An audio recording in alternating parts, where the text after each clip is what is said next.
Hello students, क्या हालचाल, कैसे हो? सब कुछ मस्त जबरदस्त जिंदाबाद। टुडे हम in the 5th lecture of health care delivery system chapter of nursing foundation. और इससे पहले जो है हम लोगों ने बात किया था हेल्थ केयर टीम के बारे में। हेल्थ केयर टीम क्या होता है? वैसे लोगों का समूह, वैसे प्रोफेशनल का समूह जिसका एक गोल होता है। और वो गोल क्या होता था? वो गोल होता था पेशेंट का इलाज करना, पेशेंट को सही तरीके से डायग्नोसिस करना, पेशेंट को सही तरीके से रिहेबिलिटेट करके जो है फिर से समाज में जाके धरना, ये गोल होता था। और इसमें जो है बहुत सारे मेंबर्स होते थे और उस मेंबर्स का जो है टीम होते थे जिसको हम लोग बोलते थे हेल्थ केयर टीम, जहां पे डॉक्टर्स होते थे, नर्स होते थे, सोशल वर्कर होता था, फार्मासिस्ट होता था और भी बहुत सारे लोग जो है वहां पर देखने को मिलते थे। ओके, तो आज के लेक्चर में जिस टॉपिक को हम लोग पढ़ने वाले हैं उस टॉपिक का एक सिंपल सा नाम है और वो नाम है health care agencies and organisation. क्या नाम है? Health care agencies and organisation. यहां पे दो वर्ड हमको देखने को मिल रहे हैं। पहला वर्ड है एजेंसीज एंड सेकेंड वर्ड है ऑर्गेनाइजेशन। अब एजेंसीज का मतलब क्या होता है? तो एजेंसी के बारे में तुम लोगों ने सुना होगा, जैसे हो गया एडवर्टाइजिंग एजेंसी, जैसे तुम लोगों ने सुना होगा गवर्नमेंट एजेंसी। ये सारे क्या होते हैं? ये सारे जो है किसी एक कंपनी के लिए काम करते हैं, किसी एक जो है ऑर्गेनाइजेशन के लिए काम करते हैं, बट जो है काम तो करते हैं लेकिन काम करते हैं किसी और के लिए। ओके, ये जो है अलग होता है लेकिन किसी के बिहाफ पे काम कर रहे होते हैं, that's called the agency. Organisation का मतलब क्या होता है? ऑर्गेनाइजेशन का मतलब होता है संगठन, वैसा ग्रुप, वैसा पॉपुलेशन ऑफ ग्रुप जहां पर जो है एक जैसे लोग हैं, उन सभी का आइडियोलॉजी सेम है और सभी जो है एक साथ जो है एक डायरेक्शन में काम कर रहे हैं, उनसे एक दिशा में काम कर रहे हैं, एक चीज को प्राप्त करने के लिए जो है सारे मोटिवेट होकर काम कर रहे हैं, that's called the organisation. Okay, तो आज जो है हम लोग एजेंसीज एंड ऑर्गेनाइजेशन दोनों के बारे में अच्छे तरीके से पढ़ने वाले हैं और सभी को अच्छे तरीके से डिटेल से समझने वाले हैं। ओके, तो हम लोग बिना समय को बर्बाद करते हुए जो है सबसे फर्स्ट स्लाइड में चलते हैं और यहां पर जो है सबसे फर्स्ट टॉपिक को देखते हैं जिस टॉपिक का नाम है हेल्थ केयर एजेंसी। और यहां पर जो है हम लोग सबसे पहले जो है इसको इंट्रोड्यूस करने का प्रयास करते हैं। तो यहां पे कहा जा रहा है health care agency are the backbone of health care delivery system. क्या बोल रहा है यहां पे? जो हेल्थ केयर एजेंसियां होती है वो बैकबोन होती है। किसका बैकबोन होती है? हेल्थ केयर डिलीवरी सिस्टम का बैकबोन होती है। ओके, तो सबसे पहले कहा गया था कि हेल्थ केयर डिलीवरी सिस्टम जो है बैकबोन होता है। किसका बैकबोन होता है? हमारे हेल्थ का, हमारे सोसाइटी का, हमारे नेशन का। लेकिन जो है अब यहां पे कह रहा है कि जो हेल्थ केयर एजेंसियां होती है वो बैकबोन होती है हेल्थ केयर डिलीवरी सिस्टम का। अब यहां पर जो एक और बात कहा जा रहा है कि they provide service to maintain, promote, restore and rehabilitate health for individual, family and communities. यहां पे करा कि ये प्रोवाइड करता है। क्या प्रोवाइड करता है? सर्विस प्रोवाइड करता है। किस चीज के लिए सर्विस प्रोवाइड करता है? To maintain, promote, restore and rehabilitate health for individual, families and communities. हमारे इंडिविजुअल के लिए, हमारे फैमिलीज के लिए, हमारे कम्युनिटीज के लिए, उसके हेल्थ को मेंटेन करने के लिए, उसके हेल्थ को प्रमोट एंड रिस्टोर करने के लिए एंड रिहेबिलिटेट करने के लिए जो सर्विस है वो प्रोवाइड कौन करता है? वो प्रोवाइड करता है हेल्थ केयर एजेंसियां। ओके, अब बहुत सारे एजेंसियां होती है और सारे एजेंसियां के बारे में जो है हम लोग बात करेंगे। अब नेक्स्ट यहाँ पर बोल रहा है कि this service can be offered in hospital, clinics, homes और स्पेशल केयर सेंटर। ये सारे सर्विस जो है कहां पर ऑफर्ड किए जाते हैं? ये सर्विस ऑफर्ड किए जाते हैं हॉस्पिटल्स में, क्लिनिक्स में, होम्स में और स्पेशल केयर सेंटर्स में। स्पेशल केयर सेंटर का मतलब क्या होता है? स्पेशलाइज्ड हॉस्पिटल हो सकता है, कोई हार्ट के हॉस्पिटल हो सकता है कोई रेनल हॉस्पिटल हो, कहीं पर जो है आंख का इलाज हो रहे हो, आंख का सर्जरी हो रहे हो, कहीं पे बोन का सर्जरी हो रहा हो। ओके, तो इस तरीके के स्पेशल केयर सेंटर में, हॉस्पिटल्स में, क्लिनिक्स में एंड होम केयर सेंटर जो होते हैं वहां पर भी जो है ये सर्विस को ऑफर करते हैं। ऑफर का मतलब होता है देते हैं, प्रोवाइड करते हैं। ओके, अब यहां पर सिंपल एग्जांपल के माध्यम से तुमको बताने का प्रयास किया जा रहा है कि हेल्थ केयर एजेंसियां क्या होते हैं। अब यहां पे कहा जा रहा है कि think of health care agency like a different branches of tree. अब यहां पे कह रहा है कि तुम इस तरीके से सोचो कि जो हेल्थ केयर एजेंसियां जो हैं वो जो है एक पेड़ के बहुत सारे शाखा हैं, बहुत सारे ब्रांचेज हैं। मींस एक पेड़ है, एक ट्री है, उसके बहुत सारे ब्रांच हैं। That's branch is called the health care agency and each branch serving a unique purpose. और जो पेड़ के अलग अलग शाखा हैं उन सभी शाखा का अलग अलग काम है, अलग अलग पर्पस है। किसी का काम है प्रिवेंशन करना, किसी का काम है ट्रीटमेंट करना, किसी का काम है रिहेबिलिटेशन करना एंड किसी का काम है पैलिएटिव केयर देना।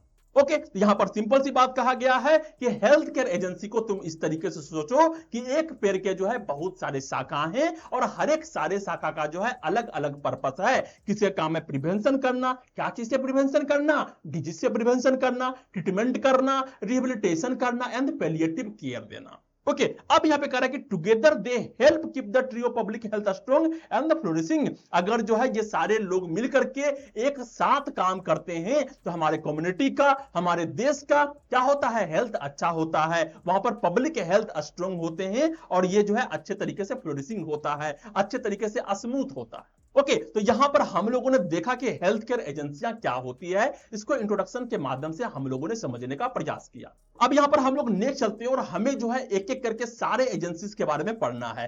पहला एजेंसी है आउट पेशेंट सर्विसेज। क्या नाम है इसका, out patient services. Out patient services का मतलब क्या होता है, पेशेंट आएंगे, इलाज करवाएंगे और चले जाएंगे, मींस वहां पर एडमिशन नहीं लेना है, that is called the OPD. Okay, क्या कहलाएगा ये कहलाएगा ओपीडी। तो care provided to patient without hospitalisation, यहां पर जो है हॉस्पिटलाइजेशन नहीं करवाना है, यहां पर पेशेंट को जो है एडमिशन नहीं लेना है, यहां पर जो है बिना एडमिशन लिए हुए जो है पेशेंट को केयर देना है। ओके, नेक्स्ट पे कह रहा है कि कन्वीनियंट होता है, इजिली एसेसिबल होता है, focusing mainly on the primary and secondary health care. ये जो होता है कन्वीनियंट होता है, मतलब लोग आते हैं, अपना इलाज करवाते हैं और चले जाते हैं। एसेसिबल होता है, आसानी से वहां पर पहुंचा जा सकता है। और फोकसिंग मेनली कहां करते हैं, primary and secondary health care पे। क्रोनिक हेल्थ में यहां पर काम नहीं किया जाता है, जो जनरल बीमारियां होती है, जनरल फिजिशियन होते हैं वही जो है ओपीडी चलाते हैं। ओके, किसी को माथा दर्द हो गया, किसी को बैक पेन हो गया, किसी को मलेरिया हो गया, किसी को चिकन पॉक्स हो गया, तो इन सभी के लिए जो है यहां पर हॉस्पिटलाइजेशन करने की जरूरत नहीं होती है, इन सभी को जो है ओपीडी के माध्यम से ही जो है यहां पर इलाज किया जाता है। नेक्स्ट एग्जांपल के तौर पे यहां पर दिया जा रहा है, पहला क्या है, जनरल ओपीडी क्लिनिक्स। सारे ओपीडी क्लिनिक जो होते हैं जहां पर डॉक्टर जो है अपना चेंबर बना के बैठते हैं, वहां पर लोग जाते हैं, जाने के बाद जो है डॉक्टर उसका डायग्नोसिस करता है, वहां पर उसके प्रिस्क्रिप्शन लिखे जाते हैं और लोग जो है प्रिस्क्रिप्शन को लेकर के फार्मासिस्ट के पास जाते हैं, वहां पर उसको दवाई मिल जाता है।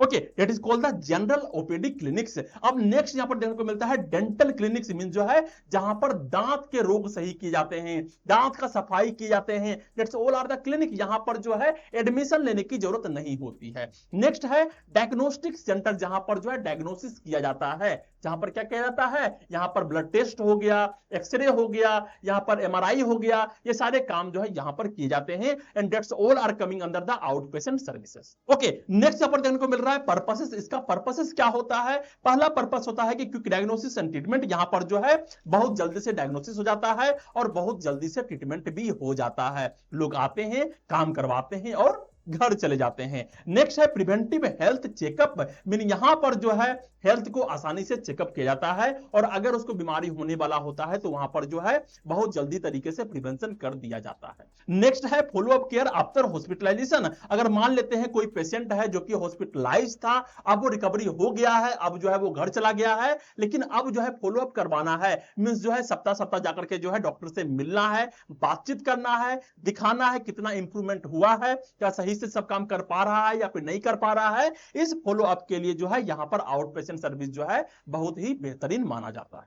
ओके, अब हम लोग नेक्स्ट चलते हैं और यहां पर हमें देखने को मिल रहा है नेक्स्ट एजेंसी जिसका नाम है क्लिनिक्स। क्लिनिक्स क्या होता है, तो एक समझ लो कि एक मकान है जहां पर जो है डॉक्टर बैठे हुए हैं, अपना चेंबर लगाए हुए हैं और चेंबर के लगाने के बाद जो है पेशेंट आता है, वहां पर डॉक्टर जो है प्रिस्क्रिप्शन लिखता है और वहां पर लोग जो है प्रिस्क्रिप्शन लेके जाते हैं यहां पर मेडिकल स्टोर में और वहां से दवाई खरीदते हैं। तो यहां पर जो है नॉर्मल बीमारियां का इलाज होता है। तो ये department within a hospital, mean जो है ये हॉस्पिटल के साथ ही होता है, where patient receive care but don't need admission, means यहां पर पेशेंट जो है केयर तो रिसीव करता है लेकिन यहां पर जो है वो एडमिशन नहीं ले सकता है, वहां पे बेड सिस्टम नहीं होते हैं। नेक्स्ट यहां पे कहा जा रहा है मोस्टली फॉर माइनर इलनेसेस और रूटीन चेकअप। यहां पे क्या होता है, यहां पर जो है माइनर इलनेस को देखा जाता है, जो छोटा मोटा बीमारी है उसको देखा जाता है और यहां पर रूटीन चेकअप के लिए जो है बहुत ही ज्यादा इंपॉर्टेंट होता है।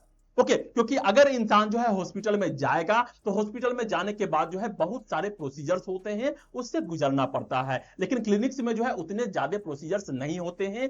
आना है, डॉक्टर से डायरेक्ट मिलना है, यहाँ पे प्रिस्क्रिप्शन बनाना है और चले जाना है। नेक्स्ट एग्जांपल के तौर पे यहाँ पर दिया गया है इम्यूनाइजेशन क्लिनिक्स, वैसे क्लिनिक जहां पर जो है इम्यूनाइजेशन प्रोग्राम को चलाए जाते हैं, जहां पर जो है वैक्सीन दिए जाते हैं। नेक्स्ट है एंटीनेटल क्लिनिक्स, जहां पर जो है प्रेग्नेंट मां को जो है चेकअप किया जाता है या फिर मां को तैयार किया जाता है बच्चे के लिए, ये सारे काम जो है वहां पर चलता है। नेक्स्ट है आई क्लिनिक, जहां पर आंख के जांच होते हैं, आंख के डॉक्टर बैठते हैं, आंख का चेकअप किया जाता है कि उसका पावर कितना है, कौन सा लेंस लगेगा, ये सारे जो है क्लिनिक्स होते हैं और ये सभी जो है इसके अंदर आते हैं। ओके अब यहां पर हम लोग नेक्स्ट चलते हैं और हमें देखने को मिल रहा है नेक्स्ट टॉपिक जिसका नाम है hospital the major health care agency. अब यहां पर जो है हम लोग बात करने वाले हैं हॉस्पिटल्स के बारे में, क्योंकि हॉस्पिटल भी जो है एक तरीके का एजेंसी है। अब यहां पे कह रहा है कि hospital are the central hub of health service. क्या बोल रहा है? It is the central hub of health service providing comprehensive care including diagnosis, treatment, surgery and rehabilitation. अब यहां पे क्या बोला जा रहा है कि जो हॉस्पिटल है वो सेंट्रल हब है, यहां पर सारे काम हो जाते हैं, यहां पर सारे कंप्रिहेंसिव केयर दिए जाते हैं। अगर पेशेंट वहां पर जाता है तो वहां पर वो डायग्नोसिस भी करवा सकता है, मींस वहां पर चेकअप भी करवा सकता है, ट्रीटमेंट भी करवा सकता है, और अगर ट्रीटमेंट से काम नहीं चला तो वहां पे सर्जरी भी हो जाएगा एंड रिहेबिलिटेशन के कार्यक्रम भी जो है वहीं पर हो जाते हैं। ओके तो हेल्थ के रिलेटेड जितने भी सर्विस हैं अगर एक साथ कहीं पर दिए जा रहे हो it is called the hospitals. Hospital में सारे काम जो है एक साथ किए जाते हैं। अब यहां पे कह रहा है कि they are classified into 3 major types, इसको जो है 3 तरीके के जो है मेजर टाइप्स में क्लासिफाई किया गया है। अब हम लोग जो नेक्स्ट लेक्चर में आएंगे वहां पर हम लोग देखेंगे हॉस्पिटल्स के टाइप कितने तरीके से जो है हॉस्पिटल को क्लासिफाई किया गया है, जो कि बहुत इंपॉर्टेंट है। लेकिन यहां पर जो 3 मेजर टाइप्स के बारे में बताया गया है, पहला है पब्लिक हॉस्पिटल, सेकंड है प्राइवेट हॉस्पिटल एंड थर्ड है मिलिट्री हॉस्पिटल। तो पब्लिक हॉस्पिटल क्या होता है? Run and financed by government agency. इसको जो है गवर्नमेंट एजेंसी जो है क्या करता है? फंड करता है। हो सकता है कि लोकल गवर्नमेंट कर रहे हो, स्टेट गवर्नमेंट कर रहे हो, या फिर नेशनल लेवल के गवर्नमेंट जो है कर रहे हो। अब यहां पे कह रहा है कि सर्विस आर यूजुअली फ्री और एट मिनिमल कॉस्ट। यहां पर जो भी सर्विस दिए जाएंगे वो बहुत ही कम लेवल पर जो है पैसे लेंगे या फिर जो है फ्री में जो है इलाज करेंगे। ओके अब एग्जांपल के तौर पे क्या हो गया? तो एग्जांपल के तौर पे हो गया एम्स, एग्जांपल के तौर पे हो गया गवर्नमेंट डिस्ट्रिक्ट हॉस्पिटल। ओके तो जितने भी गवर्नमेंट हॉस्पिटल हैं वो सभी इसी के अंडर में आएंगे। अब यहां पर जो नेक्स्ट देखने को मिल रहा है वो है प्राइवेट हॉस्पिटल। अब जब प्राइवेट हॉस्पिटल की बात करते हैं तो यहां पर कहा जा रहा है कि it is owned by the individual, trust, corporation and charitable organisation. Means जो है इसको जो है कोई पार्टिकुलर इंडिविजुअल भी ऑन कर सकता है, मींस उसका मालिक हो सकता है। इसका मालिक जो है कोई ट्रस्ट होते हैं, मींस जो है जहां पर बहुत सारे इंडिविजुअल मिलकर के जो है एक ट्रस्ट का निर्माण करता है। नेक्स्ट है कॉर्पोरेशन भी जो है इसको ऑन कर सकते हैं, या फिर चैरिटेबल ऑर्गेनाइजेशन भी जो है इसके मालिक होते हैं। नेक्स्ट यहां पे कह रहा है कि ऑपरेटेड फॉर प्रॉफिट और नॉन प्रॉफिट बेसिस। मींस यहां पर जो है जो हॉस्पिटल खुले हुए हैं हो सकता है कि वो प्रॉफिट के लिए बनाया गया हो, या फिर हो सकता है कि वो चैरिटी करने के लिए जो है बनाया गया हो।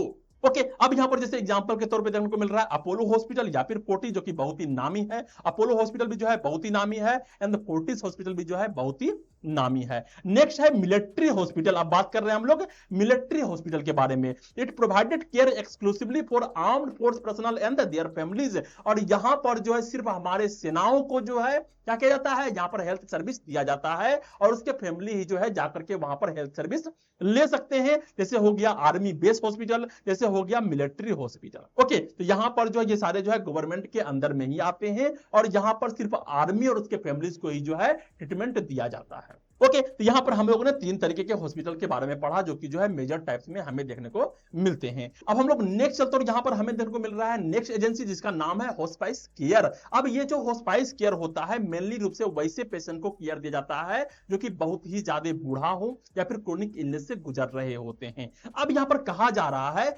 Adding life to days not just days to life. Means यहां पे कह रहा है कि जितना भी टाइम बचा हुआ है वहां पर अच्छा केयर देने का प्रयास करना, not just day to life. यहां पर जो है इंसान के लाइफ में जो है डे को बढ़ाना सिर्फ नहीं है, सिर्फ उसको जो है सिर्फ जीने के लिए जो है 1-2 दिन एक्स्ट्रा बढ़ा के नहीं देना है। जो भी लाइफ बच गया है उसको सही तरीके से केयर देते हुए जो है उसके लाइफ को गुजारने का प्रबंध करना है। It is called the hospice care. Okay अब यहां पर कहा जा रहा है कि it is specialized care for terminally ill patient. ये जो केयर होता है ये स्पेशलाइज होता है, किसके लिए होता है? टर्मिनली इल पेशेंट के लिए होता है, जो कि बहुत ज्यादा क्रोनिक अवस्था के डिजीज से गुजर रहे होते हैं, and in the final phase of life, या फिर ऐसे पेशेंट जो कि फाइनल फेज में होते हैं, अब जो है बिल्कुल ही मरने वाले होते हैं, 4 से 5 दिन उसके अंदर रह गया होता है, ऐसे पेशेंट को जो है होस्पाइस केयर दिया जाता है। ओके नेक्स्ट यहां पे कह रहा है कि focus on comfort, dignity and quality of life rather than cure. और यहां पर जो पेशेंट को क्योर करने के लिए नहीं सोचा जाता है, यहां पर पेशेंट को जो है ठीक करने के लिए नहीं सोचा जाता है, यहां पर इंसान को कंफर्ट दिया जाता है कि अंतिम जितना भी दिन बच गया है एटलीस्ट आराम से, आसानी से, डिग्निटी के साथ और क्वालिटी ऑफ लाइफ के साथ जो है वो जी सके और अच्छे तरीके से अपने प्राण को जो है त्याग सके। ओके नेक्स्ट यहां पर कह रहा है कि aggressive pain control and emotional support are provided. यहां पर क्या किया जाता है, यहां पर अगर पेशेंट जो है एग्रेसिव पेन में है, बहुत ही ज्यादा दर्द में है, तो यहां पर दर्द को रिलीफ करवाया जाता है और यहां पर इमोशनल सपोर्ट जो है प्रोवाइड किया जाता है। ओके तो जो होस्पाइस केयर होगा वहां पर पेशेंट जो है जो कि बहुत ही ज्यादा क्रोनिक अवस्था में है या फिर अब मरने ही मरने वाला है, डॉक्टर ने बोल दिया है कि अब ज्यादा दिन तक ये जिंदा नहीं रह सकता, वैसे पेशेंट को यहां पर रखे जाते हैं। और यहां पर जो रखने का मकसद होता है वो क्योर करना नहीं होता है, ठीक करना नहीं होता है, लास्ट के जो कुछ दिन रह गए हैं उसको अच्छे तरीके से बिताए, अच्छे तरीके से अपने जीवन को जो है शांतिमय तरीके से जो है वो रह सके, अपने पेन को कम करके जो है आसानी से जो है वो अपने स्वर्ग की तरफ सिधार सके। तो इस तरीके का जो है कार्यक्रम जो है होस्पाइस केयर में दिया जाता है। ओके अब यहां पर नेक्स्ट करा कि सर्विसेज ऑफर्ड, ऐसे कौन कौन से सर्विस है जो कि ऑफर्ड किए जाते हैं। पहला होता है होम बेस्ड केयर, यहां पर जो है नर्सेज जो है वो होम में जाके काम करती है।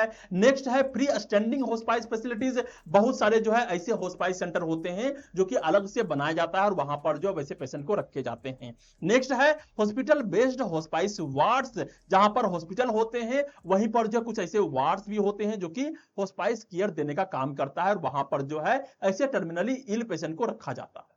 ओके अब यहां पर नेक्स्ट कर रहा है कि it also giving the holistic support included, means जो है जो भी केयर दिया जा रहा है वहां पर जो है इमोशनल सपोर्ट भी दी जाएंगे, स्पिरिचुअल गाइडेंस भी दिए जाएंगे, हो सकता है वो हिंदू है, मुस्लिम है, क्रिश्चियन है, ईसाई है या फिर सिख है, जो भी है उसके हिसाब से जो है उसको गाइडेंस किया जाएगा। नेक्स्ट है फैमिली काउंसलिंग किए जाते हैं, यहां पर जो है फैमिली को बुलाया जाता है, उससे वो मिल सकते हैं। And pain and symptom management जो है यहां पर किया जाता है कि जो पेशेंट है वो बहुत ज्यादा पेन में ना रहे।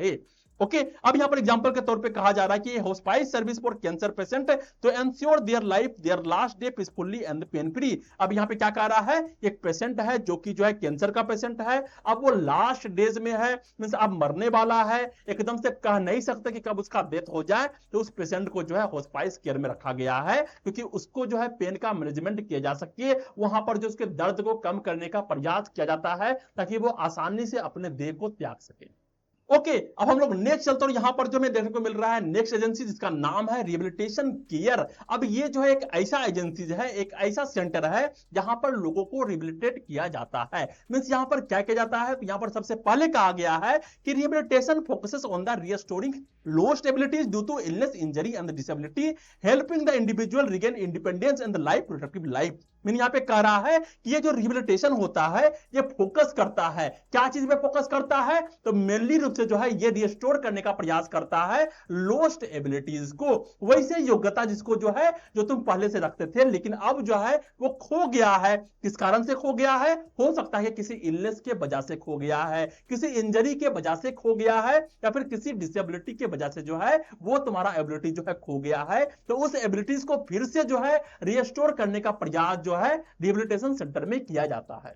ओके नेक्स्ट यहां पे कह रहा है कि it helping individual regain independence, यहां पर जो इंडिविजुअल होते हैं उसको इंडिपेंडेंस बनाया जाता है ताकि जो है अपने डेली के एक्टिविटीज को जो है वो खुद से कर सके। अब यहां पे कह रहा है एंड लाइफ प्रोडक्टिव लाइफ, और जो है एक प्रोडक्टिव लाइफ को जो है वो जी सके। ओके एग्जांपल के तौर पे यहां पे कहा गया after a stroke a patient में नीड स्पीच थेरेपी, एक पेशेंट को जो है यहां पर स्ट्रोक आया था उसके बाद जो उसको स्पीच थेरेपी दिया जा रहा है। स्पीच थेरेपी क्या होता है, तो यहां पर जो पेशेंट होते हैं उसको कम्युनिकेशन स्किल सिखाया जाता है, किस तरीके से बोलना है, किस तरीके से बातें करना है। यहां पर फिजियोथेरेपी भी दिए जाते हैं, इमोशनल काउंसलिंग भी किया जाता है टू रिकवर एंड एडेप्ट, ताकि जो है जो उसके सराउंडिंग्स हैं, जो उसके एनवायरमेंट है वहां पर जो है सही तरीके से वो एडेप्ट कर सके और फिर से रिकवर होकर के जो है वो समाज में आ सके और एक अच्छा लाइफ जो है जी सके, एक प्रोडक्टिव लाइफ जो है जी सके। ओके, यहीं पर जो है ये पिक्चर दिया गया है जहां पर जो है पेशेंट को रिहेबिलिटेशन करने का काम जो है किया जा रहा है। नेक्स्ट हम लोग चलते हैं और यहां पर हमें देखने को मिल रहा है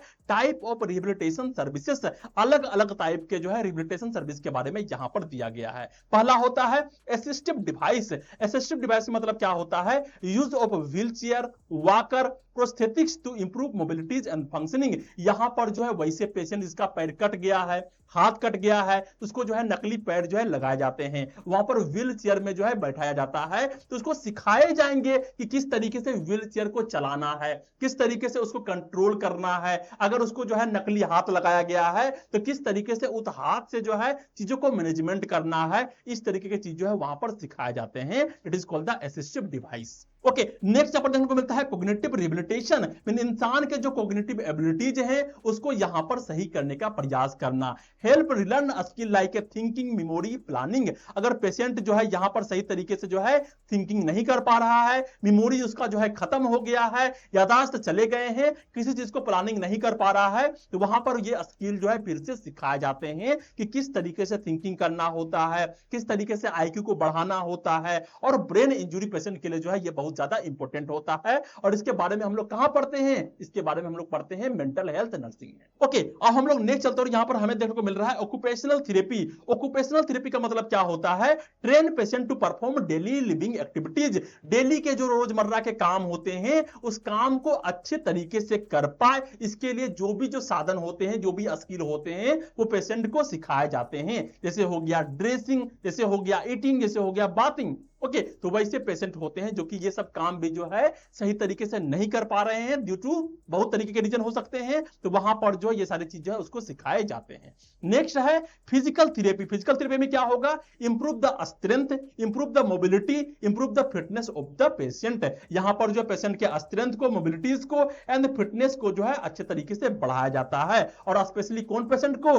वैसे पेशेंट को जिसको जो है फ्रैक्चर हुआ है, जिसको सर्जरीज हुए हैं, ऐसे पेशेंट जो है अगर सही तरीके से उसका जो है मोबिलिटी नहीं है, सही तरीके से नहीं चल पा रहे हैं, तो यहां पर जो उसको थेरेपी दिए जाते हैं ताकि उसके मसल्स में, उसके बोन में जो है ताकत आए, एक स्ट्रेंथ आए, ताकि जो है वो अच्छे तरीके से जो है अपने लाइफ को जो है सही तरीके से जी सके। अब यहां पर जो नेक्स्ट को मिल रहा है वो है speech language therapy. Speech language therapy में क्या होता है? For communication disorder. अगर कोई पेशेंट ऐसा है जो सही तरीके से कम्युनिकेशन नहीं कर पा रहा है, सही तरीके से बोल नहीं पा रहा है, तोतला रहा है, तो यहां पर जो है कम्युनिकेशन डिसऑर्डर में, या फिर स्लोइंग इश्यू जो होता है, जो सही तरीके से निगल नहीं पाता है, for speech recovery after stroke. या फिर किसी पेशेंट को अगर स्ट्रोक आया है, तो यहां पर जो है वो सही तरीके से बोल नहीं पा रहा है, या फिर उसका बोली ही खो गया है, एकदम से कुछ बोल नहीं पाता है, तो उसको फिर से रिस्टोर करवाने के लिए, रिकवर करवाने के लिए जो है स्पीच लैंग्वेज थेरेपी दिए जाते हैं। और ये काम भी कहां होते हैं? ये काम होते हैं रिहेबिलिटेशन सर्विसेज में। नेक्स्ट होता है रिक्रिएशनल थेरेपी। रिक्रिएशनल थेरेपी इसका मतलब क्या होता है? एक्टिविटीज लाइक के आर्ट, एक्टिविटीज लाइक के music, pet therapy, games to promote emotional wellbeing. एक इंसान जिसका मानसिक स्थिति खराब हो गया है, पागल सा हो गया है, अलग अलग तरीके के डिसऑर्डर्स हो गया है, उसको हो सकता है सिजोफ्रेनिया हो गया है, तो ऐसे पेशेंट को जो है आर्ट दी जाते हैं ताकि वो अपने इमोशंस को शो कर सके, म्यूजिक के माध्यम से जो है अपने आप को पीस दिलवा सके। पेट थेरेपी दी जाते हैं, अलग अलग तरीके के कुत्ते के बच्चे रखे जाते हैं ताकि उसके साथ जो है खेल सके, और इस माध्यम से जो है रिक्रिएशनल थेरेपी दिया जाता है ताकि उसका दिमाग जो है शांत हो सके। ओके, नेक्स्ट अपन देखने को मिलता है वोकेशनल रिहेबिलिटेशन। ये क्या होता है? Help people gain a skill for education और एम्प्लॉयमेंट आफ्टर इलनेस डिसेबिलिटी। अगर किसी को मेंटल डिसऑर्डर हो गया है, अगर किसी का पैर कट गया है, हाथ कट गया है, कोई भी ऐसा चीज हो जाता है, तो वैसे इंसान को जो है उस स्किल देना जिसके माध्यम से वो अपना एजुकेशन पूरा कर सके, जिसके माध्यम से वो अपने समाज में जाके कुछ कमा सके। ओके, कुछ इंप्लॉयमेंट के लिए या फिर एजुकेशन के लिए जो भी स्किल होता है उसको प्रोवाइड करना, and that's all are coming under the vocational rehabilitation. Okay, next अपन देखने को मिल रहा है पेन मैनेजमेंट। क्या है pain management? Specialized care to control chronic और सीवियर पेन इफेक्टिवली। अगर कोई पेशेंट ऐसा है जो कि क्रोनिक पेन से जो है गुजर रहा है, हो सकता है उसको कैंसर हो सकता है कि कोई और भी डिजीज हो जहां पर उसको क्रोनिक पेन हो रहे होते हैं, तो उस क्रोनिक पेन के मैनेजमेंट के लिए जो है ये सर्विस दिया जाता है। Okay, that's all are the therapies. अब हम लोग नेक्स्ट चलते हैं और यहां पर जो है हम सभी को समराइज करते हैं जिस सभी एजेंसी के बारे में हम लोगों ने पढ़ा। तो यहां पर समरी के रूप में कहा गया है कि health care agency work across the spectrum. यहां पर जो हेल्थ केयर एजेंसी है वो वर्क करता है एक स्पेक्ट्रम के हिसाब से। ये पार्टिकुलरली कोई एक काम नहीं कर रहा है, सारे काम को कर रहा है। एक ट्री के अलग अलग ब्रांचेज हैं और वो सारे ब्रांच के पर्पस अलग अलग हैं। किसी का काम है प्रिवेंशन देना, कोई प्रिवेंशन दे रहा है, किसी का काम है ट्रीटमेंट देना, किसी का काम है रिहेबिलिटेशन करना और किसी का काम है care in the end of life care. अब यहां पर क्या कह रहा है, फ्रॉम प्रिवेंशन, अगर जो है बीमार नहीं है तो प्रिवेंशन करना है, अगर बीमार हो गया है तो ट्रीटमेंट करना है, अगर ट्रीटमेंट हो चुका है अब उसको रिहेबिलिटेट करना है, और अगर जो है वो क्रोनिक अवस्था में है, अब वो मरने वाला है, तो वहां पर भी जो है जाके केयर देना जो है इसी सारे एजेंसियां के काम होती है।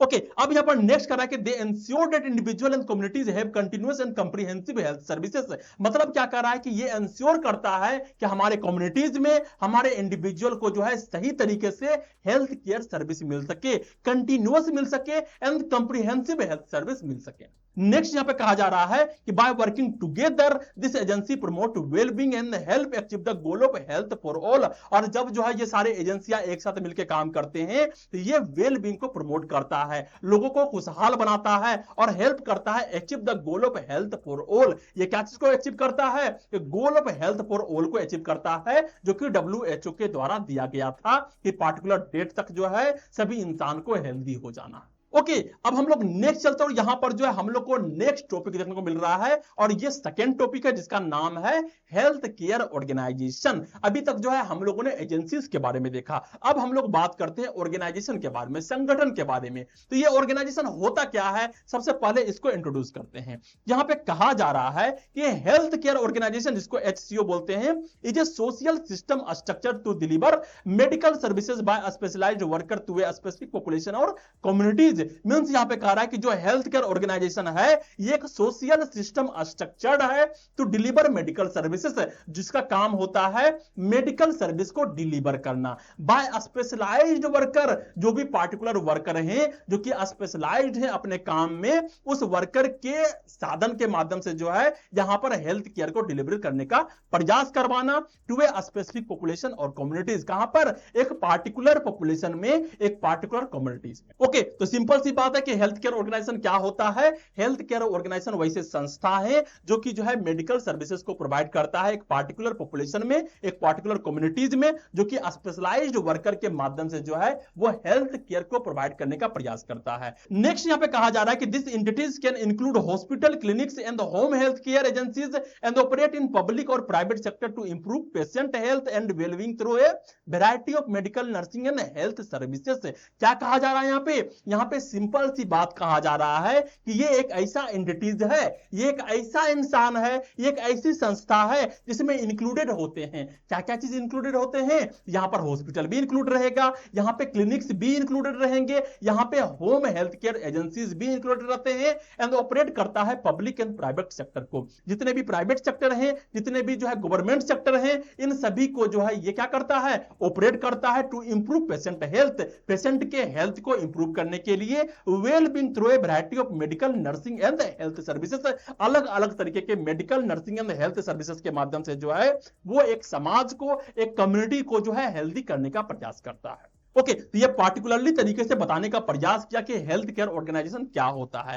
अब यहां पर कहा जा रहा है कि health care organisation play a vital role in improving global health. ये काम करता है इंप्रूव करने के लिए, ग्लोबल हेल्थ के बारे में बात करता है, ये वैश्विक हेल्थ के बारे में बात करता है, मींस पूरे विश्व के हेल्थ के बारे में बात करता है। अब यहां पे कह रहा है कि यहां पर supporting countries in disease prevention, health promotion and capacity building. और यहां पर जो भी कंट्रीज होते हैं जो कि इसको सपोर्ट करते हैं ये डिजीज प्रिवेंशन के लिए, हेल्थ प्रमोशन के लिए एंड कैपेसिटी बिल्डिंग के लिए जो है काम करते हैं। मींस जो हेल्थ केयर ऑर्गेनाइजेशन होता है यहां पर सिर्फ एक देश का रोल नहीं होता है, बहुत सारे देश के लोग जो है यहां पर काम कर रहे होते हैं क्योंकि ये एक संगठन है। अब यहां पर कहा जा रहा है कि this organisation work at international, national and local level. ये ऑर्गेनाइजेशन जो है ये वर्क करता है इंटरनेशनल लेवल पर भी, नेशनल लेवल पर भी एंड लोकल लेवल पर भी, और ये प्रोवाइड करता है funds, resources, training and technical supported. यहां पर क्या कहा जा रहा है कि यहां पर जो ये ऑर्गेनाइजेशन है ये क्या क्या चीज को प्रोवाइड करते हैं,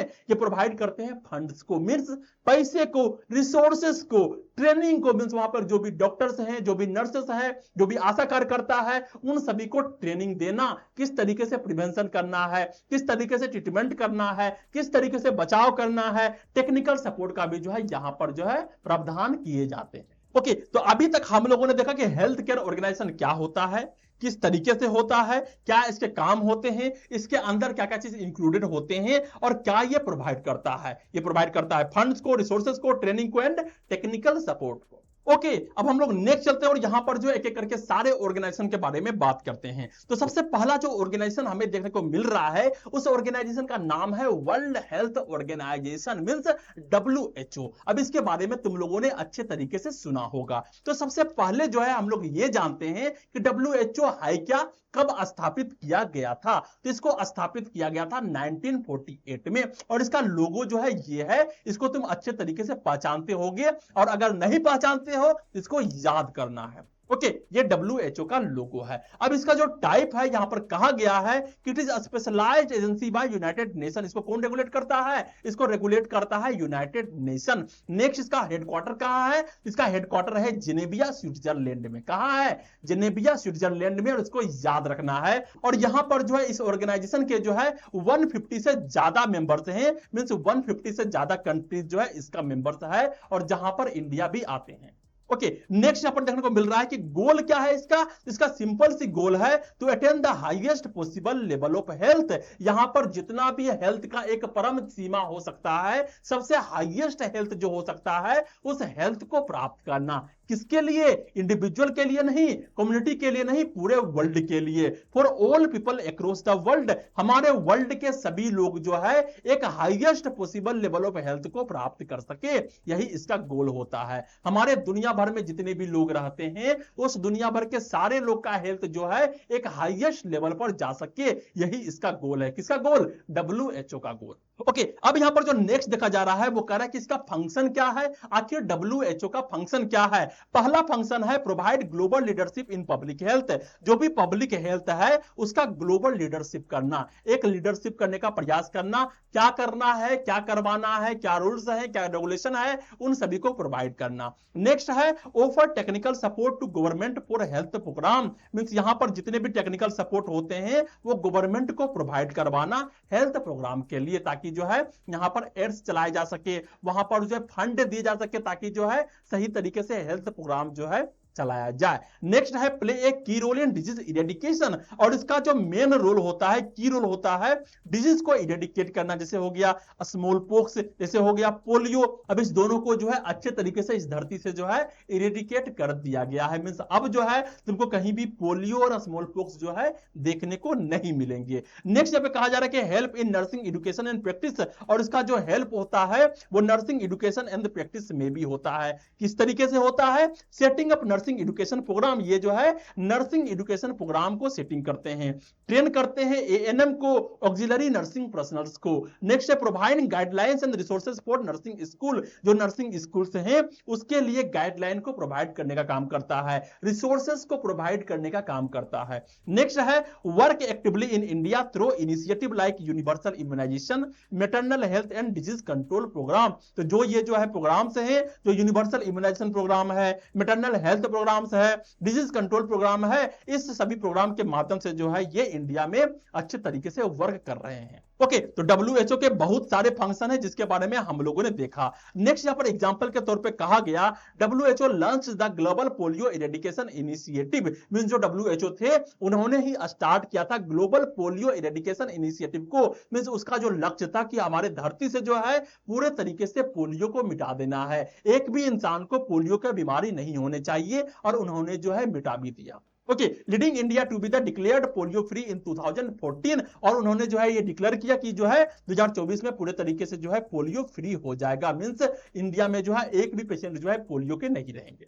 ओके, ये WHO है, वर्ल्ड हेल्थ ऑर्गेनाइजेशन है, जो कि पब्लिक हेल्थ सेक्टर को जो है पूरे तरीके से ग्लोबली तरीके से जो है लीडरशिप करता है। अब हम लोग नेक्स्ट चलते हैं और यहां पर हमें देखने को मिल रहा है नेक्स्ट ऑर्गेनाइजेशन, जिसका नाम है इंटरनेशनल रेड क्रॉस सोसाइटी। क्या नाम है? International red Cross Society. और यहां पर तुमको ध्यान से जो है इस लोगो को याद कर लेना है कि इंटरनेशनल रेड क्रॉस सोसाइटी का लोगो क्या होता है। अब यहां पे कहा जा रहा है कि एस्टेब्लिश किया गया 1919 में and after world war one. World war one के बाद जो है इसको एस्टेब्लिश किया गया था, वो भी 1919 में। And work with the national societies world wide during natural disaster, war and epidemics. अगर किसी कंट्रीज में जो है नेचुरल डिजास्टर्स आते हैं, भूकंप आते हैं, या फिर किसी भी तरीके के कोई भी जो है नेचुरल डिजास्टर्स आते हैं, अगर वार हो जाता है, युद्ध हो जाता है, या फिर किसी तरीके के एपिडेमिक्स होते हैं, तो वहां पर जाकर के जो है वो कंट्री के साथ मिलकर के काम करते हैं। नेक्स्ट है कंडक्ट सेमिनार एंड ट्रेनिंग। ये क्या करता है?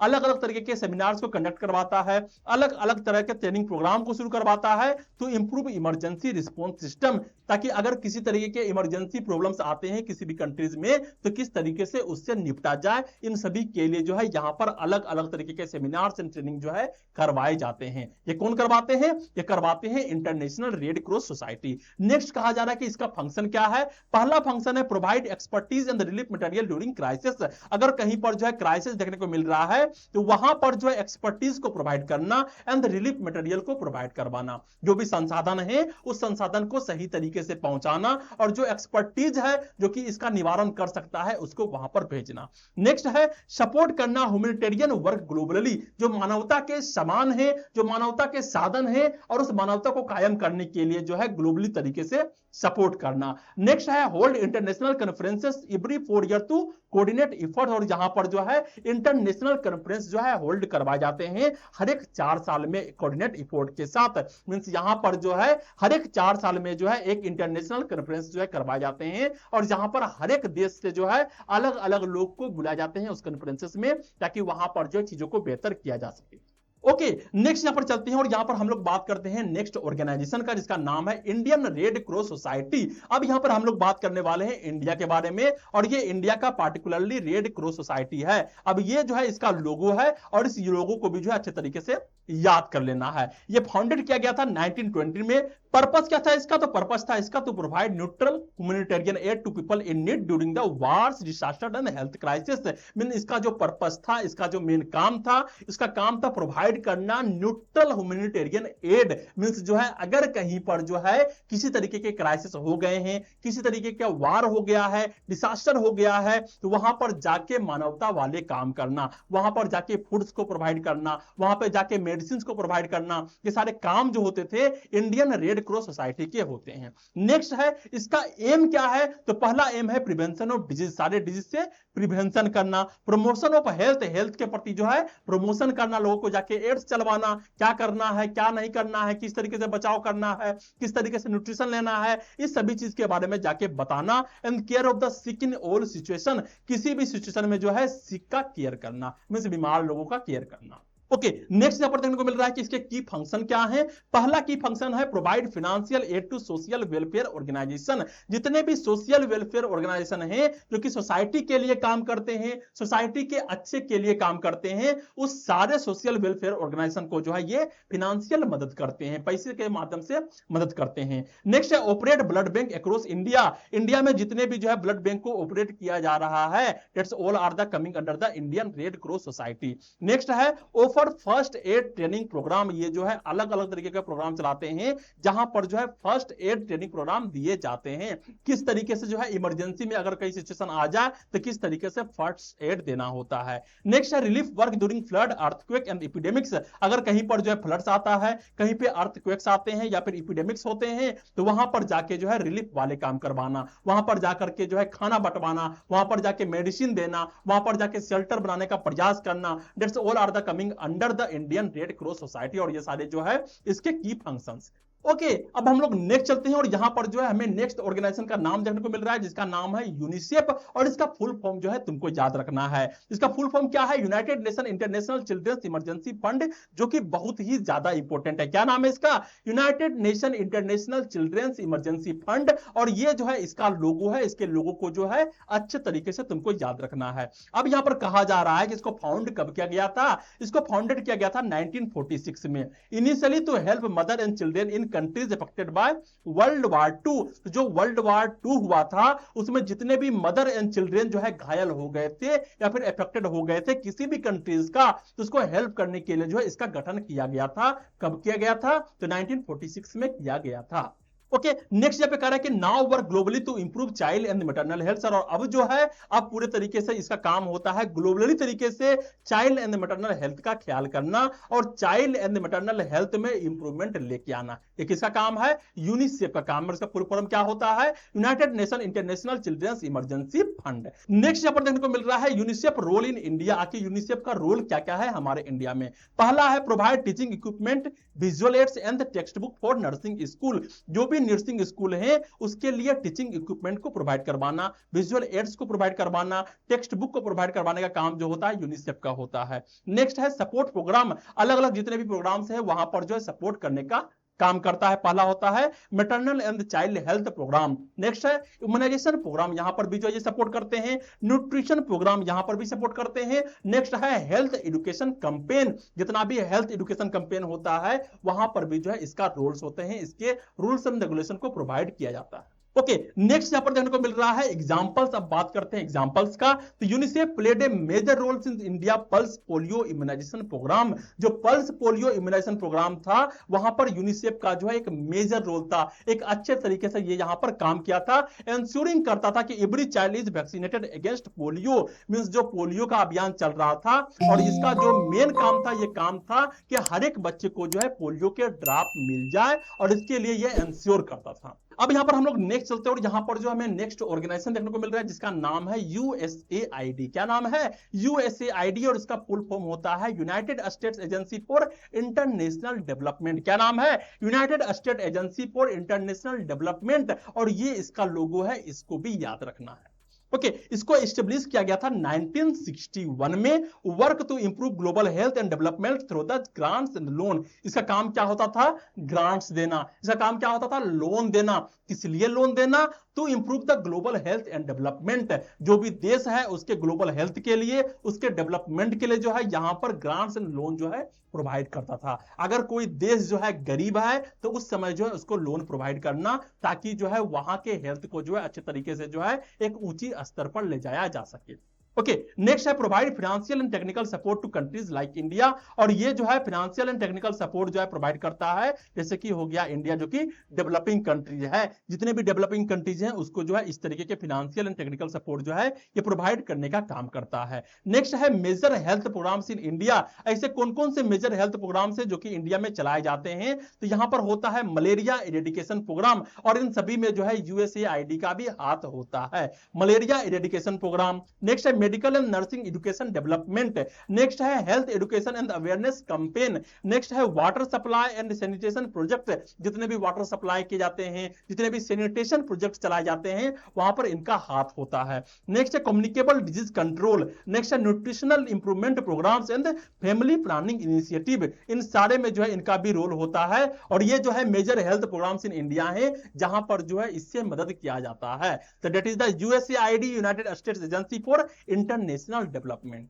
अब नेक्स्ट हम लोग चलते हैं और यहां पर जो है नेक्स्ट ऑर्गेनाइजेशन के बारे में बात करते हैं जो है यूएनडीपी और इसका फुल फॉर्म होता है यूनाइटेड नेशन डेवलपमेंट प्रोग्राम। क्या नाम है? United Nation Development Programme. और इसका जो लोगो होता है वो किस तरीके का होगा? यहां पर सिंपल सा लोगो है, बहुत ही इंपॉर्टेंट लोगो है और यह है यूएनडीपी। क्या नाम है इसका? यूएनडीपी। इसको एस्टेब्लिश किया गया था 1966 में। कब? 1966 में। और focus on accelerating development in third world countries. Third world countries का मतलब क्या होता है? वैसे कंट्रीज जो कि ग्रोइंग कंट्रीज हो, डेवलपिंग कंट्रीज हो, अभी डेवलप्ड नहीं हुए हैं, अभी डेवलपिंग है। ओके तो वैसे कंट्रीज को जो है ये डेवलपमेंट के लिए जो है एक्सेलरेशन प्रोवाइड करना, जो भी सर्विसेज होते हैं वो प्रोवाइड करना, ताकि इसका ग्रोथ जो है अच्छे तरीके से हो सके। ये प्रोवाइड करता है technical and financial support for social and economic growth. क्या करता है? ये प्रोवाइड करता है technical and financial support, technical support भी प्रोवाइड करता है एंड फाइनेंशियल सपोर्ट भी प्रोवाइड करता है for social and economic growth, ताकि जो है वहां के सोसाइटी का, वहां के इकोनॉमिक का ग्रोथ हो सके। ओके नेक्स्ट यहां पर देखने को मिल रहा है ऑब्जेक्टिव क्या होता है इसका। पहला ऑब्जेक्टिव है help nation develop human and natural resources, जो भी नेशंस हैं वहां पर जो है ह्यूमन एंड नेचुरल रिसोर्सेस का डेवलपमेंट हो सके।